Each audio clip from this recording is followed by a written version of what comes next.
അഭിമന്യ പിതാക്കന്മാരെ, സ്നേഹമുള്ള വൈദികരെ, സമർപ്പിതരെ, സ്നേഹമുള്ള സഹോദരി സഹോദരങ്ങളെ,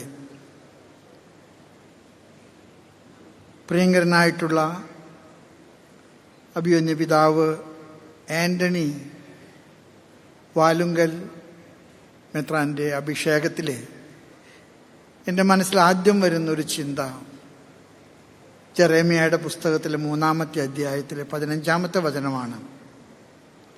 ഞാൻ നിങ്ങളെ സ്നേഹിക്കുന്നുവെന്നതിൻ്റെ ഉറപ്പിനായിട്ട് എൻ്റെ ഹൃദയമുള്ള ഇടയന്മാരെ ഞാൻ നിങ്ങൾക്ക് നൽകും.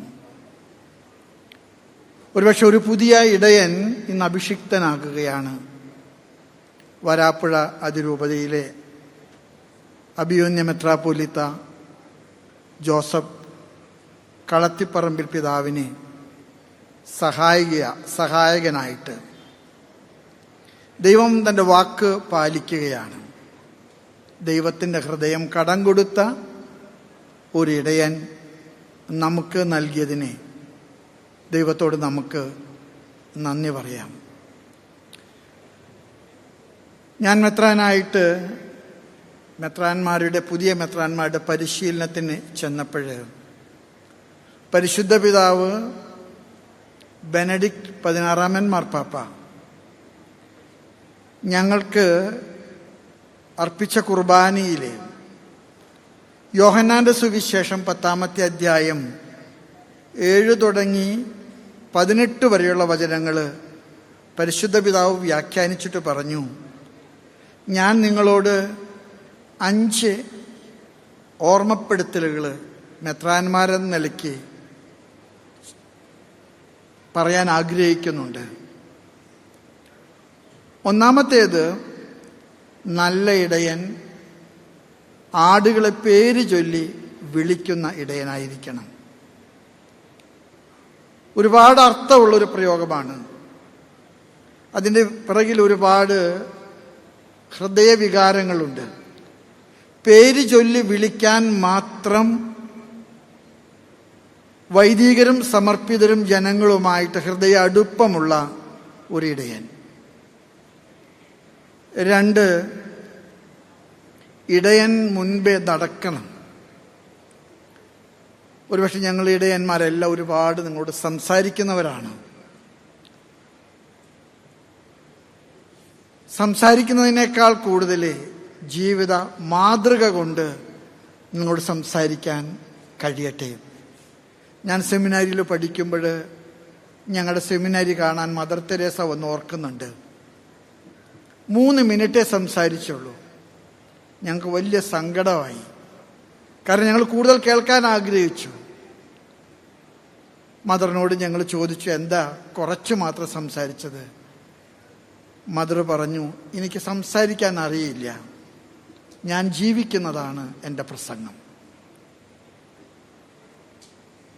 വഴിതെറ്റിയവരെ കണ്ടെടുത്ത് കൂടെ കൊണ്ടുവരുന്ന ഒരു ദൗത്യം, അതാണ് ഇപ്പോഴത്തെ മാർപ്പാപ്പ ഏറ്റവും കൂടുതൽ പറയുന്നത്. പള്ളിയിൽ വരുന്നവനെ ശുശ്രൂഷിക്കുന്നത് വളരെ നല്ലതാണ്, തീർച്ചയായിട്ടും ആവശ്യമാണ്. പക്ഷെ പള്ളിയിൽ വരാത്തതെ, മാറി നിൽക്കുന്ന ആടുകളെ, വഴിതെറ്റിപ്പോയ ആടുകളെന്ന് നമ്മൾ വിളിക്കുന്നവരെ, അവർക്ക് വേണ്ടി കൂടെയുള്ളൊരു ശ്രദ്ധ നമ്മുടെ ശുശ്രൂഷയിൽ ഉണ്ടാകണമെന്ന് മാർപ്പാപ്പ ഞങ്ങൾ ഓർമ്മപ്പെടുത്തിയത് ഞാൻ ഇപ്പോഴും ഓർക്കുന്നു. മാർപ്പാപ്പ പറഞ്ഞു, നിങ്ങളുടെ primary concern not who are in the church surely, but it should go beyond. മുറിവേറ്റതിനെ സുഖപ്പെടുത്തുന്ന ഒരു ശുശ്രൂഷ, അത് വലിയൊരു ശുശ്രൂഷയാണ്. ഫ്രാൻസിസ് മാർപ്പാപ്പ ഇപ്പോഴും പലപ്പോഴും മുറിവേറ്റവരെയാണ് ഏറ്റവും കൂടുതൽ ചേർത്ത് പിടിക്കുന്നതായിട്ട് എനിക്ക് തോന്നുന്നത്. പലവിധ കാരണങ്ങൾ കൊണ്ട് മുറിവേറ്റിട്ടുള്ള ഒരുപാട് പേരുണ്ട്. ആ മുറിവേറ്റവരെ, അവരുടെ മുറിവുകൾ ഉണക്കാൻ നമ്മുടെ ശുശ്രൂഷയ്ക്ക് കഴിയണം. അവസാനമായിട്ട് മാർപ്പാപ്പ പറഞ്ഞു, കർത്താവ് ഈ ലോകത്തിൽ വന്നത് ജീവൻ നൽകാനും അത് സമൃദ്ധിയായിട്ട് നൽകാനുമാണ്. അതുകൊണ്ട് തന്നെ നമ്മുടെ ശുശ്രൂഷകളൊക്കെ ജീവന്റെ സമൃദ്ധിയുടെ ശുശ്രൂഷയാണ്. ഞാൻ ഈ സൂചിപ്പിച്ചത് പ്രജനനം എന്ന ഒരു അർത്ഥത്തിൽ മാത്രമല്ല. നമ്മളായിരിക്കുന്നിടത്തൊക്കെ തന്നെ ജീവന്റെ സമൃദ്ധി നമ്മുടെ മനുഷ്യർക്ക് കൊടുക്കാൻ നമ്മുടെ സാന്നിധ്യം കൊണ്ട്, നമ്മുടെ സഹവാസം കൊണ്ട്, നമ്മുടെ ശുശ്രൂഷകൾ കൊണ്ട് കഴിയട്ടെ. പിതാവ് ഞങ്ങളുടെ മെത്രാന്മാരുടെ ഗണത്തിലേക്ക് ചേർക്കപ്പെട്ട് കഴിഞ്ഞിരിക്കുകയാണ്. പിതാവ് ഒന്നുകൊണ്ടും പേടിക്കേണ്ട, നമ്മൾ ഒരൊറ്റക്കെട്ടാണ്. നമുക്കെല്ലാവർക്കും ഒന്നിച്ചാണ് പോകേണ്ടത്. പിതാവിന് എല്ലാ മെത്രാന്മാരുടെ പേരിലും സർവഭാവുകങ്ങളും നന്മയും ദൈവാനുഗ്രഹം ഞാൻ പ്രാർത്ഥിക്കുന്നു. പ്രത്യേകിച്ച് സീറോ മലബാർ സഭയുടെ നാമത്തിലെ എല്ലാ ഐശ്വര്യവും അനുഗ്രഹവും പരിശുദ്ധ അമ്മ വഴി നൽകട്ടെ എന്ന് പ്രാർത്ഥിച്ചുകൊണ്ട് ഞാൻ എൻ്റെ വാക്കുകൾ നിർത്തുന്നു. നന്ദി, നമസ്കാരം.